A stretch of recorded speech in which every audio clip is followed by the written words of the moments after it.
My name is Josh Miller. I own Riverstone Kennels, and I've been training gun dogs for more than 16 years. I have field trialed, I've hunt tested, but at the end of the day, I'm a duck hunter. You might find that the duck in our Duck Dogs podcast is spelled uniquely. The UK stands for my British Labs. I love my British Labs. I love what they offer me, both as a part of my family and the high motor in the field. As you're going to find, I have some pretty special dogs. Follow along in our podcast series here as we talk about both in the field hunting and in the field training situations that will hopefully help you progress with your dog at home. Welcome back to another episode of Duck Dogs, everybody. I'm your host, Josh Miller. And before we get going, let's thank our fantastic sponsors. First off, thank you to Eukanuba. Eukanuba Premium Performance Sport 3020 is the blend of food that we have here in North Dakota with us, and is what is fueling all of our dogs to be able to perform at these peak conditions. So go check them out, www.eukanuba.com. Thank you to Gun Dog Supply. Gun Dog Supply is your one-stop shop for all of your hunting and training needs as it pertains to your four-legged hunting partners. So we actually are sitting here not with a headset on, but we're sitting here with one of the owners of Gun Dog Supply, Mr. Rob Snell. He's out here hunting with us. Just great people, great company. www.gundogsupply.com. Also, thank you to Lucky Duck. Lucky Duck is your 5-star crash test rated kennel, both in the intermediate and in the large size. So no matter how big or small your gun dog is, you can be sure that they're traveling as safe as possible. www.luckyduck.com. Thank you to Sitka Gear. Sitka Gear is the premium option for all of the clothing that you need, both everyday wear, but specifically out in the field. It will keep you comfortable for longer, which means your time in the field is that much more enjoyable. So go check it out, www.sitkagear.com. Also, thank you to Kent Cartridge. I am actually shooting the Kent Bismuth, and I absolutely love this shell. I'll talk about it here a little bit in the episode, but go check it out. Kent Cartridge, specifically the Bismuth, or the Fast Steel 2.0 is great round too. And last but not least, thank you to Retriever Roadmap. Retriever Roadmap is your premium option for online training. It's a great source of video-based library that will walk you through step-by-step of how to train your dog at home. www.retrieverroadmap.com. All right, well, here we are back again in North Dakota. So today we're actually three-weighing it. I don't know if we've ever three-weighed a podcast before, but I'm here with Bret and Mr. Kyle Heinrichs, as we just have kind of a few of us here from our hunting party that we're going to kind of hang out and chat about the last 2 days. Yeah, we've done a three-way. Have we? Yeah. Just not on the road. That's right. Yeah. And in the quote-unquote studio. That's right. In the studio, we've had a three-way podcast. But, yeah, this is the first time on the road. Yeah. We have a brand-new splitter that we now have 3 headsets, so it makes it possible. Yeah, so, very nice. Well, thank you, Kyle, for being here with us. Thanks for letting me get involved again. It's a pleasure to be here. Yeah, no, it's fun, and you know what's neat about this is that this is stuff that we're all doing anyway, right? Like we all get done with a hunt, we all reflect on it, talk about it, what went right, what went wrong, but it is kind of neat. And we've had so much positive feedback from the audience as far as loving kind of the in the moment, conversation, and so that's what we're gonna do here today. We're going to recap day 1. So this is actually day 3 that we're on. So we're going to recap day 1, which was less than stellar. Day 2, which was unbelievably fantastic. And then day 3, which is today. And it's about noon here. And we're going to tell you what we're doing and why we're doing it today. So day 1 wasn't very good. Day 1 was pretty brutal, actually. Yeah, so I just want to go back to the first trip, like just the patterning of the birds. Like we really struggled with finding the field at night. Then the next morning we'd show up and not near the birds were there. kind of what happened on day one. Travis had been scouting this field for multiple days, had lots of ducks in it, and we go set up, and we didn't see a whole lot.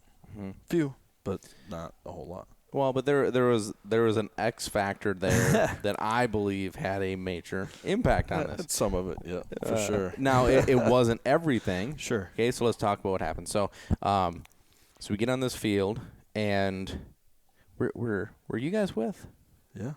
Was Not scouting on the that scouting. morning? Okay, No, not so on the it was scout. me and Travis.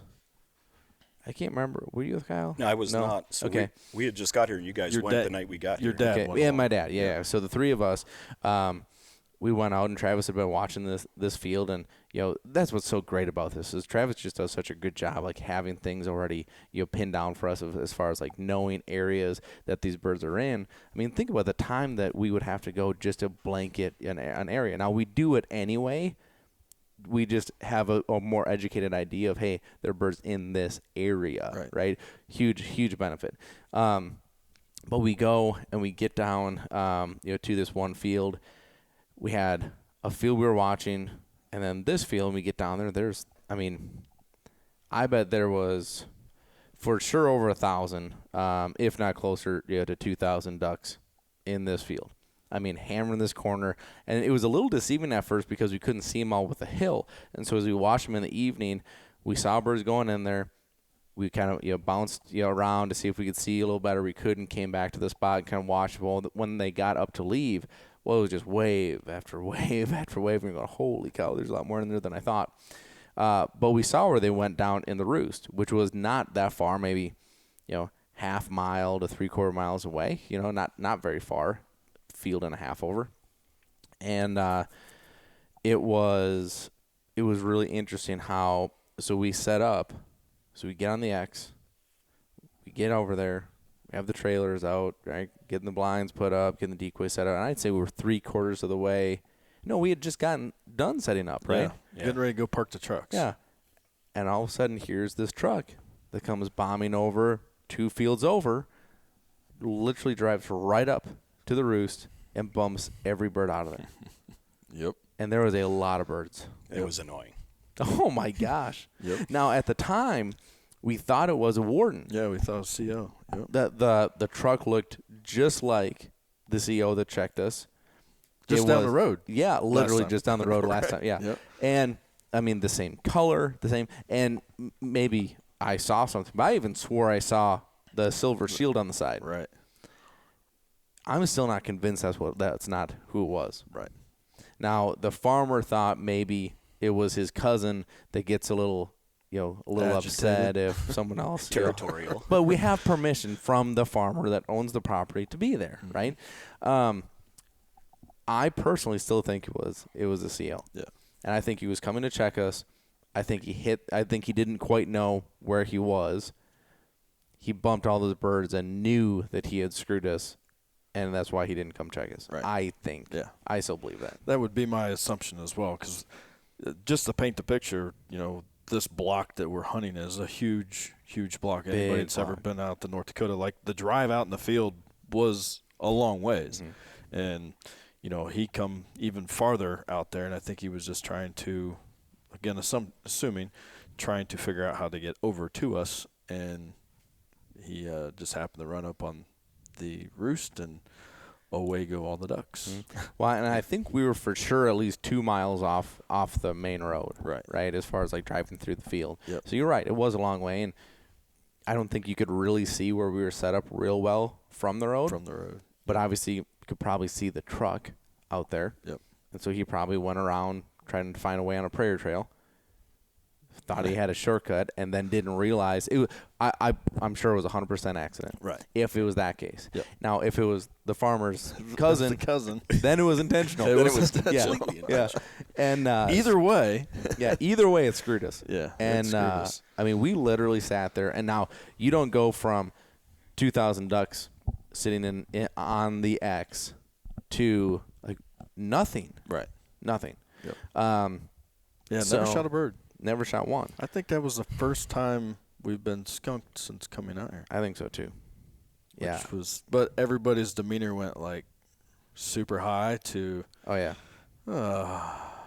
bummed. it was a frustrating day. Very frustrating. Yeah, and that's why we didn't do one of these after the first day, is because like there just wasn't much to talk about. Mm-hmm. You know, I mean, we had Clyde and Strike. And they both did great sitting there doing nothing. Like there's just nothing to talk about, you know. Yeah. So it is what it is, you know. Like you move on. Yeah. What do you do? There's nothing else you can do. What do you do? I mean, the positive of the day is we rebrushed our blinds in, so that was True. You know, we put a half an hour into rebrushing blinds, and 100%. we got a little work done. Yep. We didn't get any ducks, but we Right. You know, and that's a great point, because when we got the blinds out, obviously we did some work there, but when we got the blinds out from the last hunt, you know, they were definitely a little slim on the brush, so we were you know, I couldn't believe how much of our cover fell off. Yeah. And you know, like you said, that's a great point. It was great from that standpoint that we got to spend a bunch of time making these blinds look good, because it just saves us that much more time, because of the fact that we're hunting a lot of stubble fields. So it's not like we're trying to have to, you know, re-hide or recolor or anything else. Like it looks really good. Right. Yeah. No, they looked really good, which would translate into day 2, which our hide there was like phenomenal. Yeah, it was fantastic. Yeah, for sure. It was phenomenal. All right, so let's go. Unless there's anything else to talk about, I think that was pretty much it. I think we're done. Yeah, it was pretty uneventful. The only thing I'll say, I had many people reach out like, "Are you guys going to do podcasts from every day?" I'm like, "We're getting there." we had to have something to talk about first. There would have been sponsors, 3 minutes of talking, and the podcast might have been over. Yeah, so that's it. Okay, so moving into day 2. So to me, here's one of the things that I'm really proud of. I'm really proud of. I'm going to tell you what I'm proud of, and then I'm going to tell you. Yeah, I'm going to backtrack a little bit and tell you why. Okay, so I'm really proud that that we have those poor hunts, and I'm really proud that we put in the time to ensure that those are as minimal as absolutely possible. And I'm really proud of the fact that we're out here doing it. Mm-hmm. You know, like we're like we all have great friends that are outfitters, and they do a fantastic job. Mm-hmm. And we know that we could pull up, hunt with them, get our dogs a bunch of retrieves, and probably look like heroes on social media and go home. Yep. But the reason all of us got into what we do, whether it was me training dogs or Bret, your photography and videography work, like it's because of the hunting and the passion and the genuine love for going out there and doing it. Yep. To me, this is a huge part of what that is. 100%. Putting in those miles and putting in that time, right? And so, day 2, it's exactly what we did. So we split up into 3 vehicles, right? Yep. And we just covered as much ground as possible. Well, okay. We had basically 2.5 vehicles. Bret, you want to tell us what happened there? And no, it wasn't another blown tire. It wasn't a blown tire this time, but it's frosty morning. Rob has a rent-a-car because he flew in this time instead of driving up. And Travis and him went out to start it up, turn on the defrost, to get the frost off, and started the vehicle up, got out of the car, shut the car, and the door's locked. With the keys in it, running. So Rob gets on the horn with Enterprise, is who he rented it from, trying to figure out, I was thinking just with today's technology, I think a lot of those cars, they can just type in blah, blah, blah, blah, and unlock it from a remote location. Not the case. So they were, and obviously we're out here in the middle of nowhere. There's so much in the middle of nowhere that when he called the cops to see if the cop could come, they said that there's no officers in your area to come help. So, Travis knew a couple guys, but they were busy. The one was going to come out. So Rob and I, we're supposed to go one direction. Josh and Travis were going to go another direction. Then Kyle and your dad were going to go a third direction. Well, obviously, Rob and I sat here ate Cheetos and watched TV, waiting for the locksmith to come. But what ended up happening was I thought that I heard something outside. We're sitting inside working, editing photos and doing stuff, and I thought I heard a car roll up, and I get up and I look out, and I just noticed the running lights weren't on in the car anymore. And this is what's really goofy about this whole thing. And I'm like, oh, okay.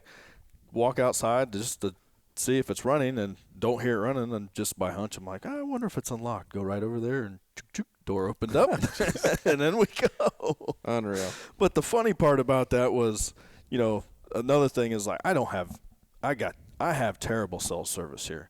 So I had sent a message out saying, hey, we're good to go. We're going to head one direction. Well, you guys had decided to go that direction, so we ended up covering, the same piece with 2 vehicles. But I know you guys had found some birds, and then I had checked some other spots where I'd found some last time, and just saw some geese, but really didn't see a whole lot of ducks. But we got out there kind of late by that time too. So, but yeah. Well, and so it was. So Kyle and Travis went one way. Yep. And then I went. That's right. One You and way. your dad. Yeah, with my dad. That's yeah. right. So Kyle, tell us about your scouting mission yesterday. So we went the opposite way, and Travis and I hit up a couple of fields that had been productive in the last few days that he had seen before we got up here. Ended up on one stubble field that had a bunch of snows in it, had some ducks mixed in it, and across the road from that, we'd seen a tornado of ducks, and they were coming off a lake there that Travis fishes quite often. He knew the farmers around there, gave the farmer a call. We checked a couple other spots, but this was kind of the spot that we were like, you know what, there's a big pile of ducks here. Gave the farmer a call. Anticipation waned. 7 hours later, farmer calls back. We do a little horse trading with some walleye, and he goes, yeah, go ahead and hop on, and you can have it Saturday morning. So if the birds are there Friday night and we scout and send somebody, that should be our honey hole for Saturday, hopefully. Mm-hmm.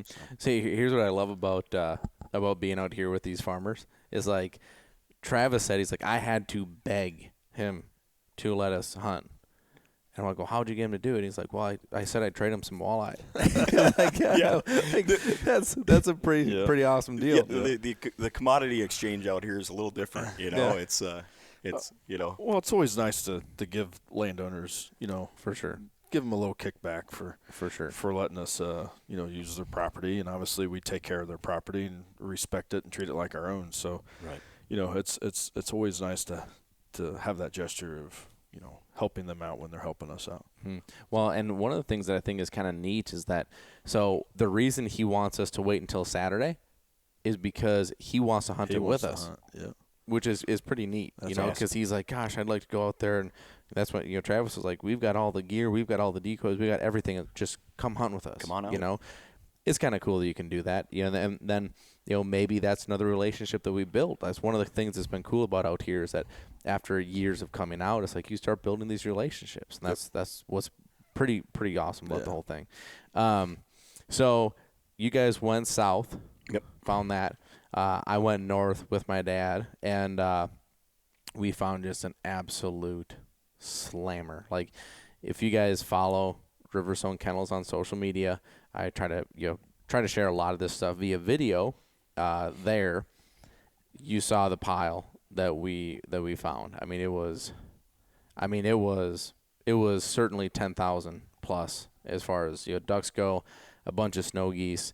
It was awesome. I mean, some of the videos that I was able to get, which is they're not great because I'm freehanding my binos. And then if you guys have ever tried to video with your phone through your binos, it's not the easiest thing in the world. And now with these new iPhones, like when you go to zoom in, it switches to a different lens. Yeah. So I'm like, oh, I've got it. I'm going to zoom in so I can get a better photo. Now it's black again. Now you got to try to find it. And it's just, you're sitting there playing peekaboo with it. But You need to invest in a phone scope. I know, I really do. I really do. And you know what? I love my spotting scope. Yep. It's just I stopped carrying with me all the time unless I'm out here. But, it's like, okay, unless I turn the truck and unless I, but I love it. Like if I can find what we did yesterday morning which was a setup that I'm just going to sit and watch, there's nothing better than having that spotting scope with the window mount. You can just sit there and just it's just awesome. Mm-hmm. So much more detail. You're so much closer as far as your vision goes.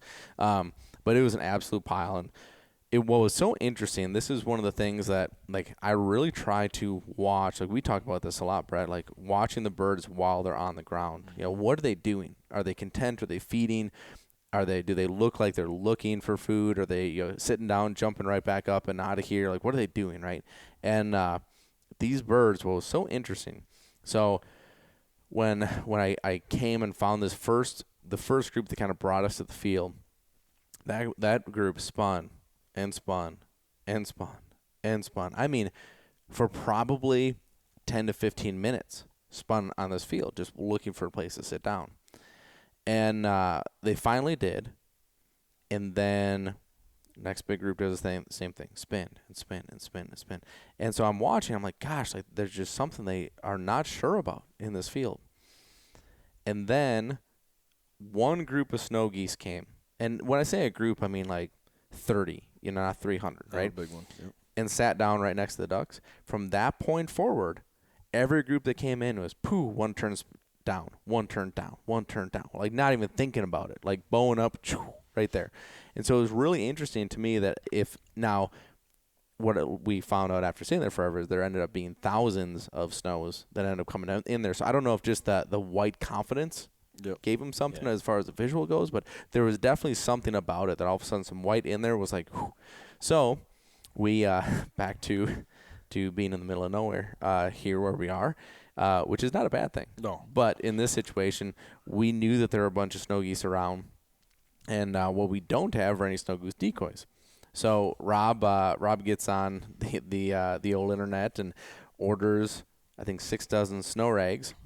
Well, they were supposed to be here, and we would have had them in time for the hunt, but FedEx can't find the house. The address does not apply. They can't find us. So we literally have everyone in the little town that we can go in and talk to being like, hey, if you see FedEx, just wave them down and call us. Yeah. I mean, it's comical. But I really wanted to have those after watching that. I just thought, if we can mimic that. No, without having them, we didn't. But we were on the X. We were where they were. They were very content. They were feeding hard. And there was just so many ducks. Yep. I mean, so many. Yep. So it was turned out to be a pretty fun shoot, from the wads of pintails to all the mallards, and some of the widgeon that did it dirty and all that fun stuff. Well, again, this is just going back to what I think it makes this whole thing so fun is like, so we had an unbelievable hunt. Right? I mean, like, is that the correct word to use? Unreal. Yep. Yeah. It was a great hunt. Yeah, for sure. I mean, it was one of those hunts like, this is why you do this, right? Like mega groups coming down right in our face, right? And it was literally all afternoon. Yep. Yeah. We got out there early, like noonish? Yeah. Well, at 1 o'clock-ish. 1? I think it was 1 by the time we got there. Yeah. And shooting was like 6:24 or something like that. I can't remember exactly. So like all afternoon. Yeah. It was constant. Yep. If we went more than 7-8 minutes without seeing a group in front of us or going, hey, heads down, like, 5 behind us or something, yep. It was all day long. We were constantly ducking and moving and looking, and it was fun scanning the skies because you knew you were going to probably find something. Right. Yep. We were not those bored hunters we were the day before. Right. So. Right. Yeah. It was a lot of fun, and it was, fun from a dog standpoint. So I brought Strike and Bud, which were the only 2 of my dogs that have yet to get a live retrieve this year, because of where I was traveling. Before, I only traveled with Brock on the first hunt, and then our last time out here. Oh, I shouldn't say that. Bud did. Yeah, I shouldn't say that. That's not true. Bud went hunting with me in Wisconsin. So yep. he did go out because he was out with Kelly and I. You and Kelly. Yep. Right. Yep. So that's not true. But they had the least amount of retrieves at this point. So they got to go on this hunt because I knew it was probably going to be a good one. I wanted to get them to get a bunch of work. And then Travis's dog Knox, who's a Brock puppy, and I mean, the three of them had plenty of work all night. It was go, go, go. And, it was really fun from that standpoint. But the hunt itself, it was just one of those memorable hunts. Yeah. That one group of pintails. Oh, my gosh. Was incredible. The one that hit the elevator button, yes. It was just literally straight down right in our face. Right in your face. Right in our face. Yep. Yeah. That's always fun to see. So, I mean, it's just no matter, I've been doing this for a long time. I'm not going to give the years because of my age, but a long time. Geriatric over here. Hey, watch it. Jerry. Watch it. We aren't that far apart. That's very true. But you've only been doing it a few years. Yeah. I've been doing it since I was in diapers. Yeah. So, But, it never gets old to see that. I mean, when it gets old and seeing that, then you need to quit doing it. And it's just the excitement level, the adrenaline rush and everything that goes with that is just that's what makes it a lot of fun.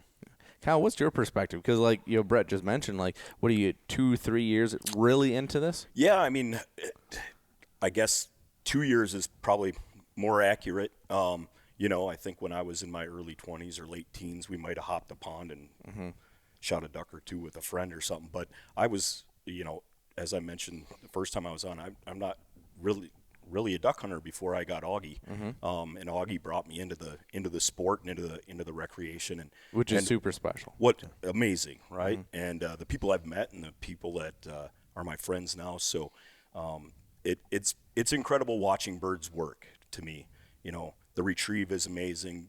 Birds working, that's what it's all about. The first day was disappointing because we didn't see a bunch of birds working.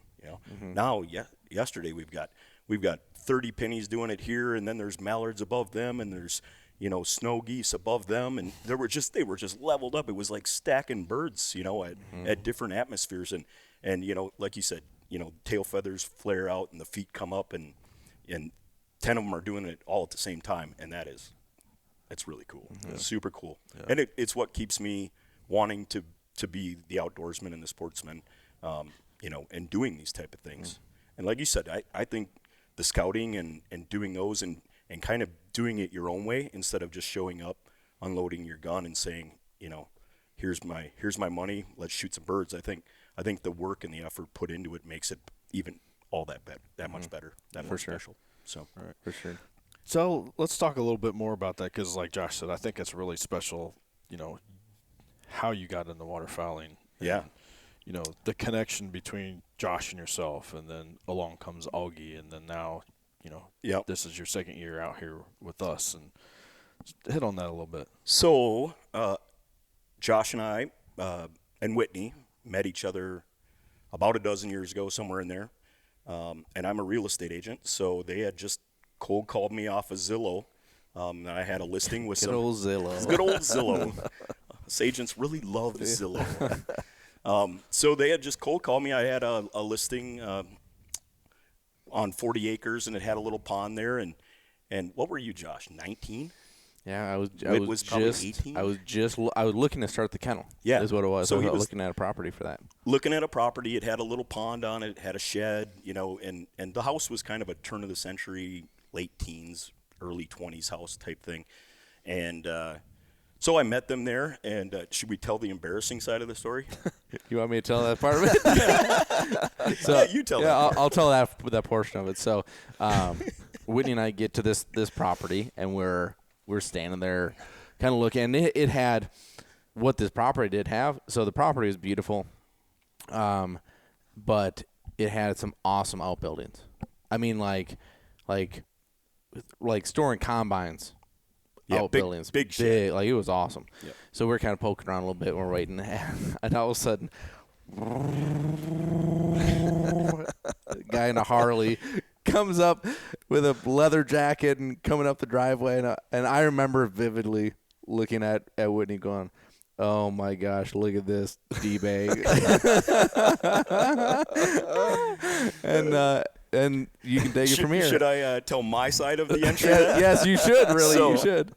I pull up, and I'm in my late 20s, early 30s at this time. So like the Harley was, hey, it was a nice day. I get to go, I get a 40-mile ride to my showing and get some wind through my hair. And I pull up and I see like 2 middle schoolers. And I'm like, and it's a $400 and some $1,000 listing. And this is 12 years ago. That was a pretty big investment. Right. And so I always do something at all of my showings when I meet somebody new. It's the FORD acronym. So you talk about their family, what's your occupation, what do you do for fun, your recreation, and then what are your dreams for the property. Mm-hmm. And we just started talking at that point. And it's a great mental approach, by the way. Right. To start a business. That's great. So I kind of felt around a little bit, and I'm like, well, this guy's serious. Mm-hmm. One, like okay, well, what's your occupation? Well, at that time you were working for Sport Dog. You're like, hey, I'm starting to, I have a training business, but I want to start a kennel and I want to, take this to the next level. And anybody who's listened to Josh's podcast knows that you're a driven guy, right? And you could tell that right away.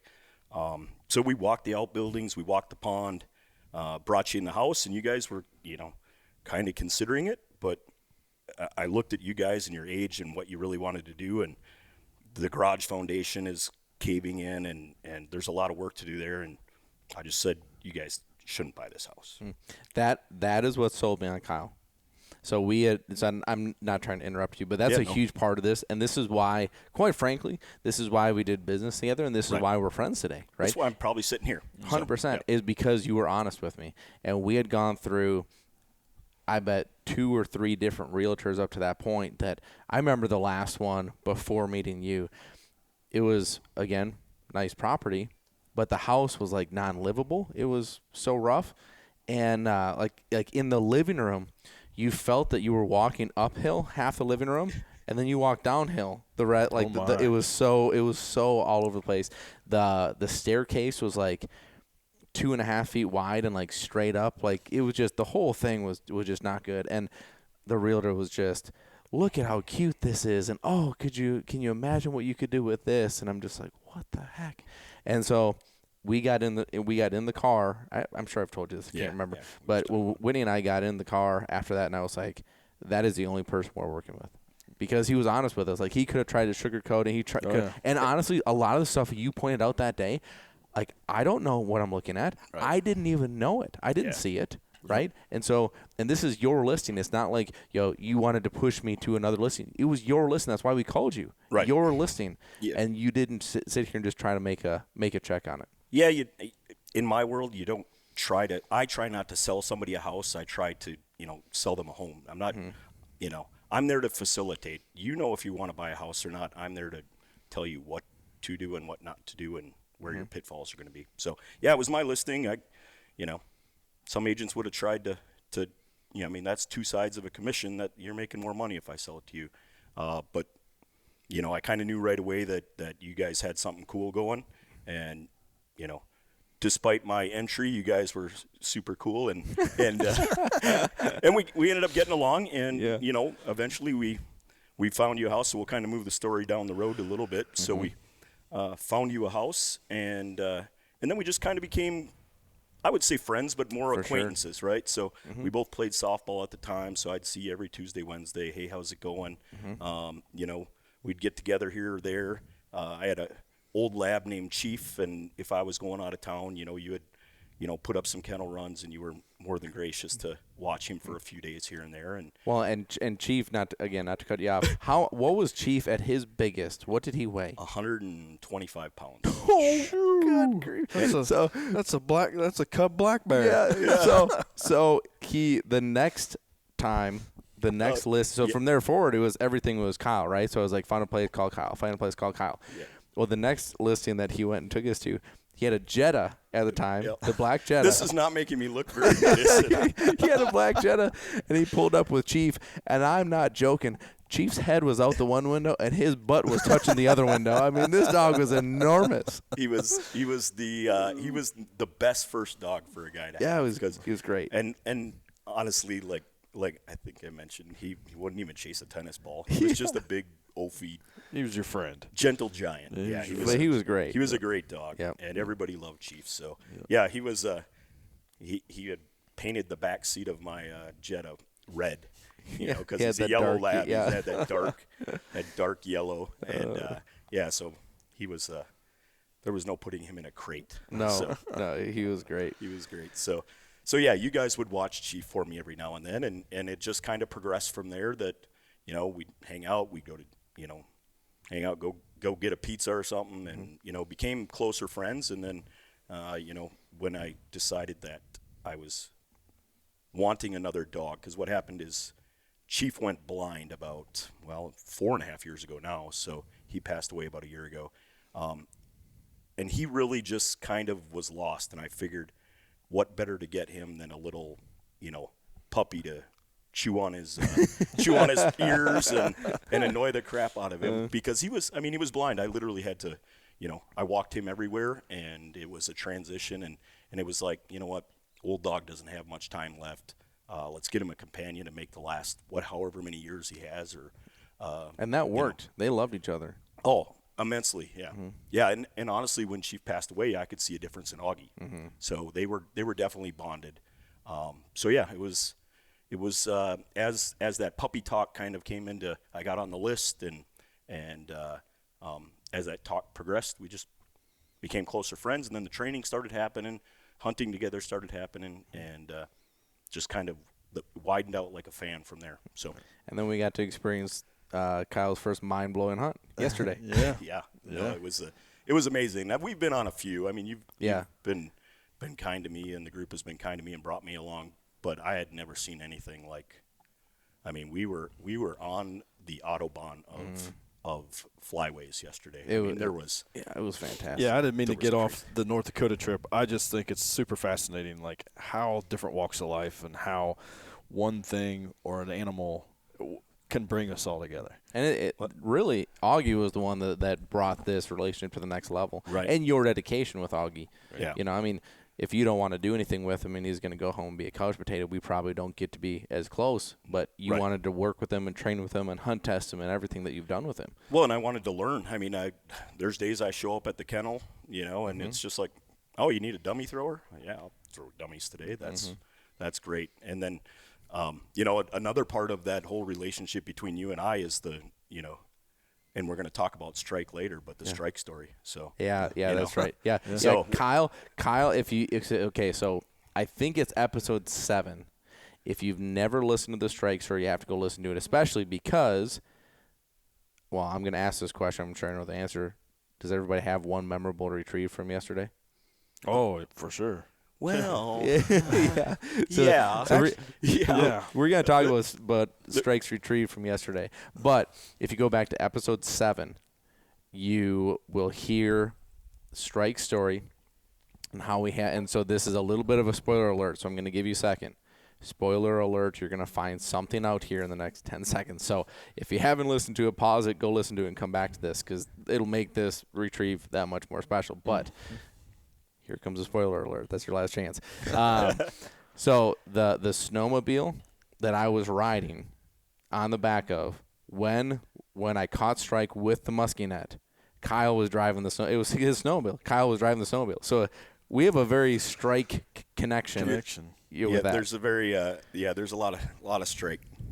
So he's to the point that you made the comment you want your next puppy to be out of Strike because of that. I'm 99% sure that the next dog will be a Strike puppy. Yeah. So the story sets it off, and it's great. Yeah. But Strike is just amazing too. So. He is. Okay, so let's talk about Strike's retrieve from yesterday. As it just works out with these big groups of birds, oftentimes you get a sailor, and we watched boom boom boom, birds go down, and we watched one that really sailed quite a ways and kind of went over a roll of the hill. And we assumed it just sailed and kept going, hit the ground, right?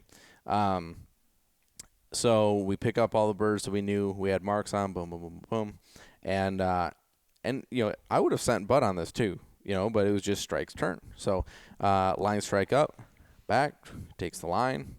And what was interesting about it too is you could tell, like, even though he's running and carrying a line, he's also still hunting. And again, this is kind of the difference between hunting and training, right? Because like you want them to be actively hunting in a way. I don't want you to be out of control. I don't want you zigzagging all over the place. I don't want you going renegade and hunting. But I can see his head moving back and forth, and I can see like him kind of hesitate and turn if he feels like he smells something.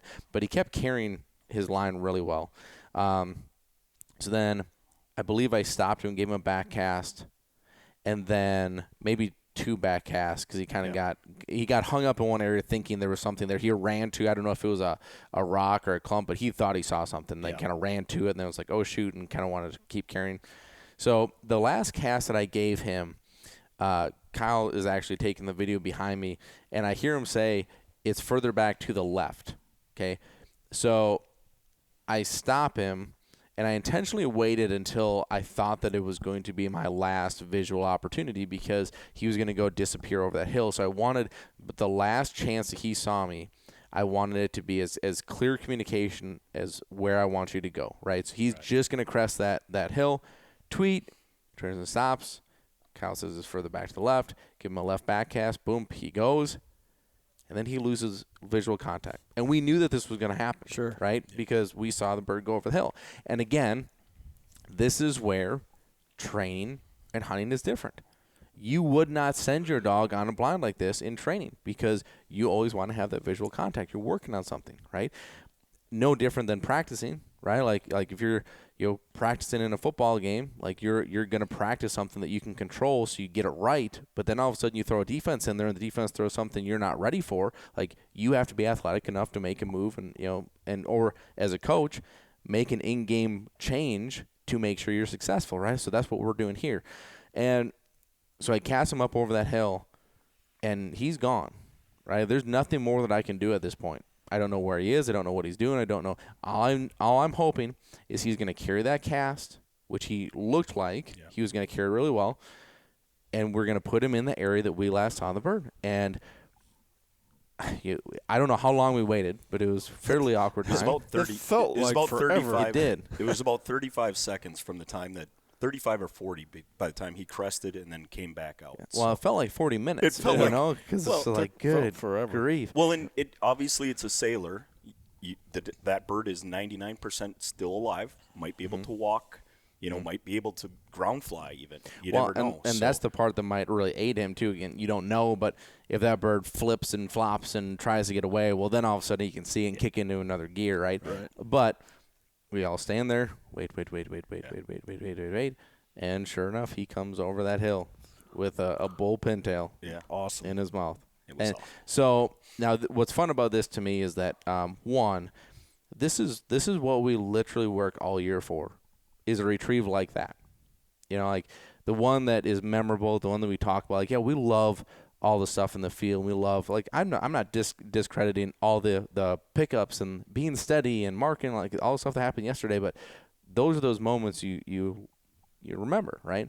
And so one of my favorite things to do with the Onyx app is using the lining tool we can at least guesstimate how long some of these retrieves are. Right now, this one was actually a little more difficult because I had to drop a pin where we were and then walk all the way out to where that crest of the hill is, and then just kind of guess from there.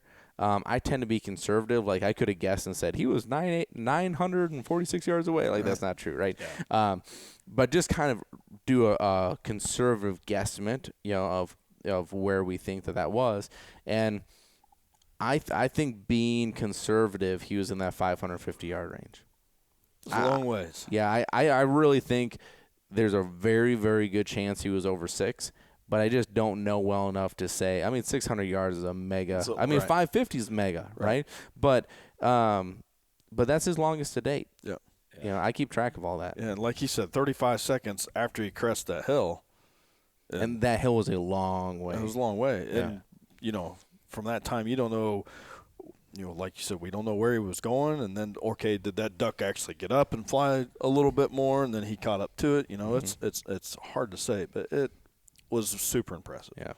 Very impressive. And there's always something a little extra impressive to me when you do lose that visual contact. It's all on them. Yeah.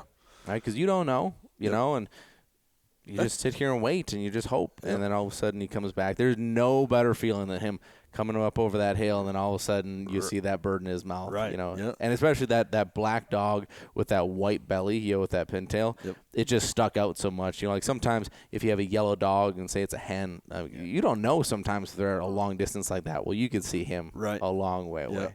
I know from my standpoint, watching that, when you lose visual, my stomach got a little tight. Oh, yeah. You know, it's because, you know, it's just the fact that he's out of sight, but you know he's doing what he's trying to do.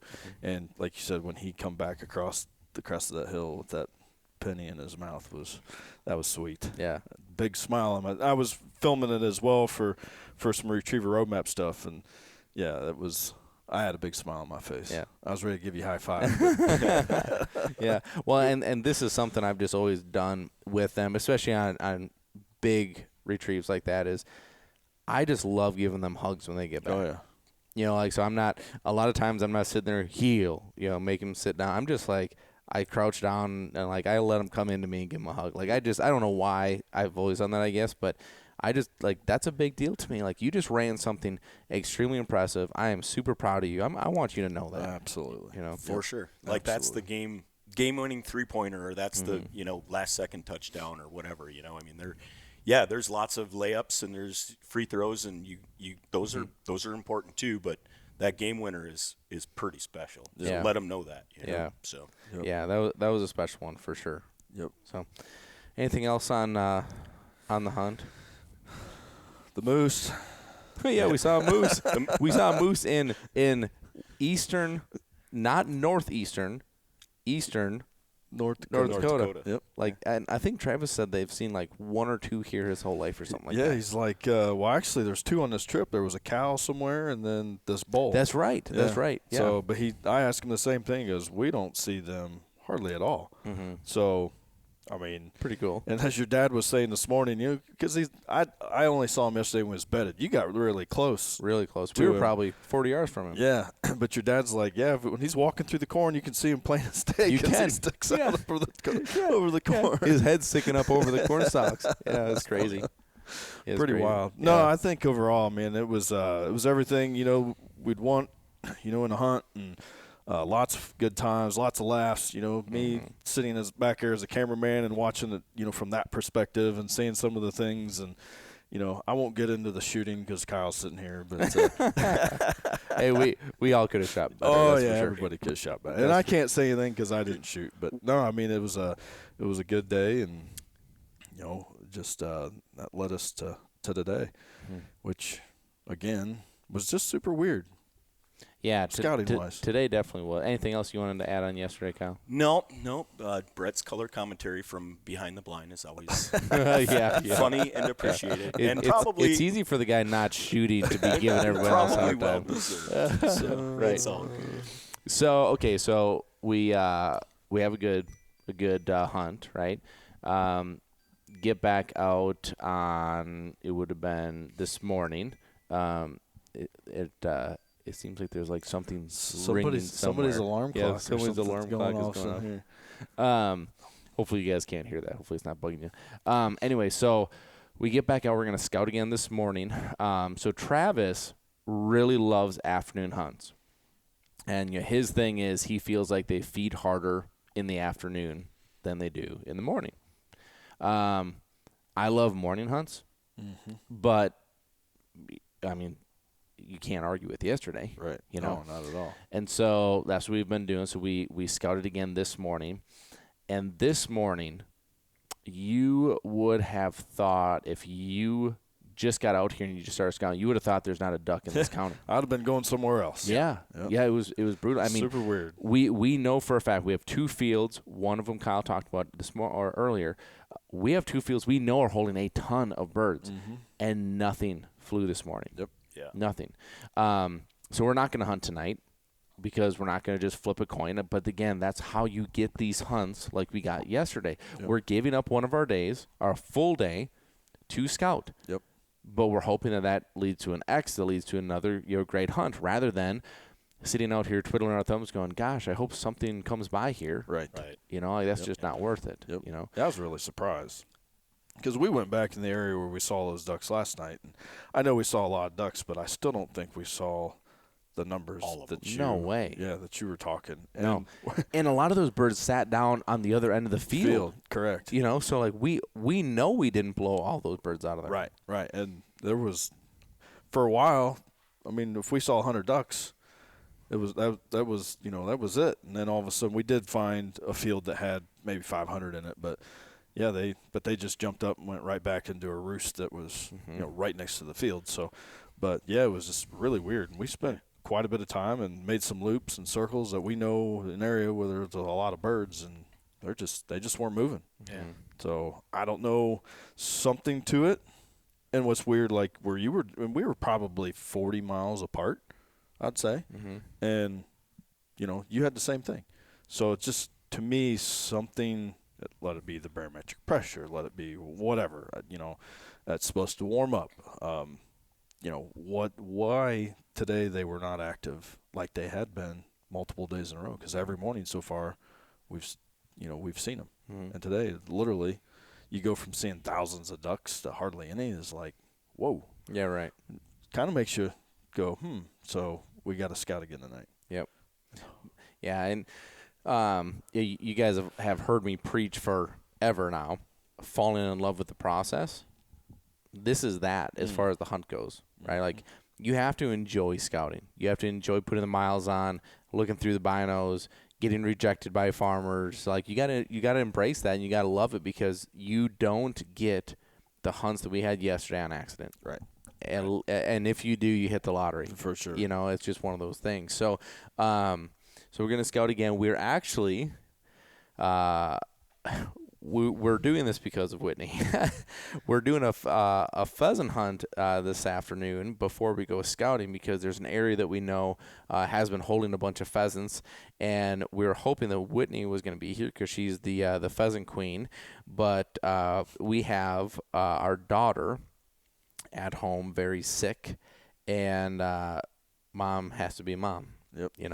To be honest with you, I feel a little guilty I'm not there, but of course we have, Rob flew in, we have, these guys hosting us, there's just too many moving parts here for me to be able to pick up and go. Of course I would if something got 100%. really bad, right? But, she's just sick, and, it's just not fun for her to be without mom. So mom is doing what mom has to do, and so we're gonna put on some gaudy blaze orange, and we're gonna go stomp around for some pheasants. But here's what is fun for me on this is that I have Ranger with me, and Ranger was back when I was field trialing off horseback, pointing dogs.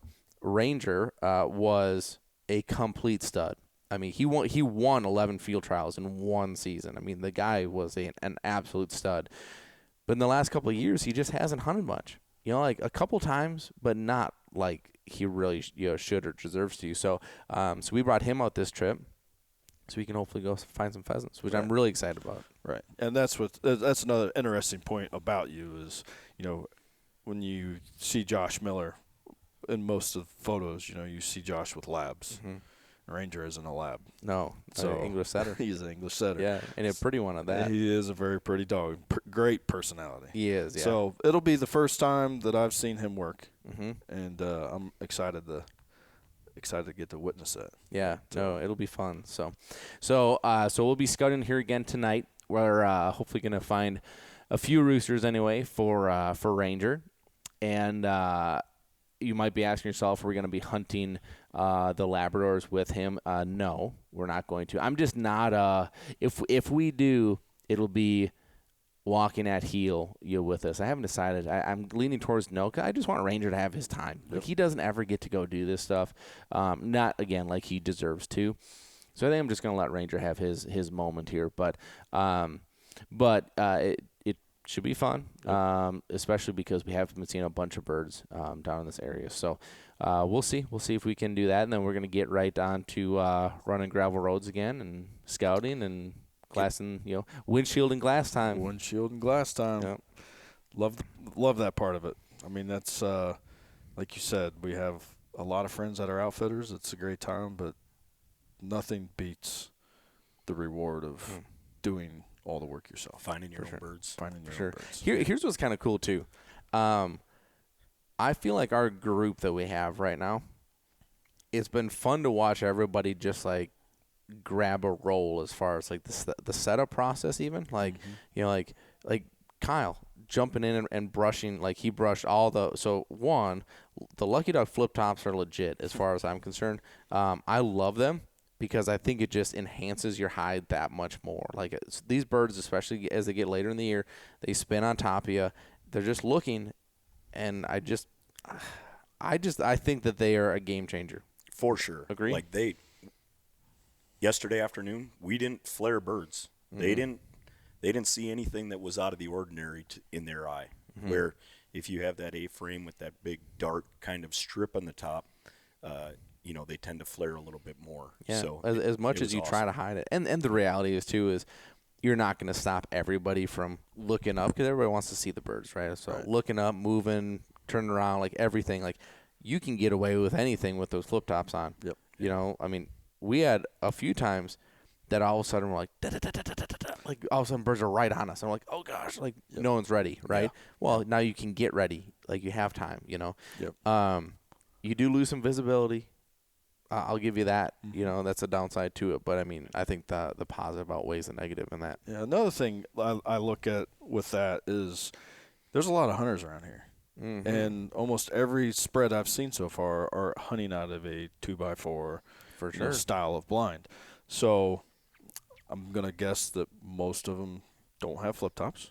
So they probably do see that black hole, and now we've covered up that black hole, so to speak. Mm-hmm. And I think that's contributed to some of the success. So I totally agree. Yeah. I totally agree. Yeah. So, but anyway, I just think it's neat how everyone jumps in, everybody knows what to do now.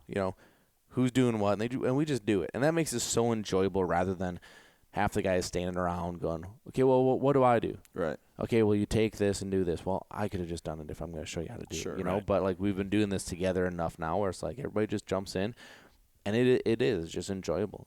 It's fun. So and it keeps things in order too. For sure. So everybody's got their own little deal, and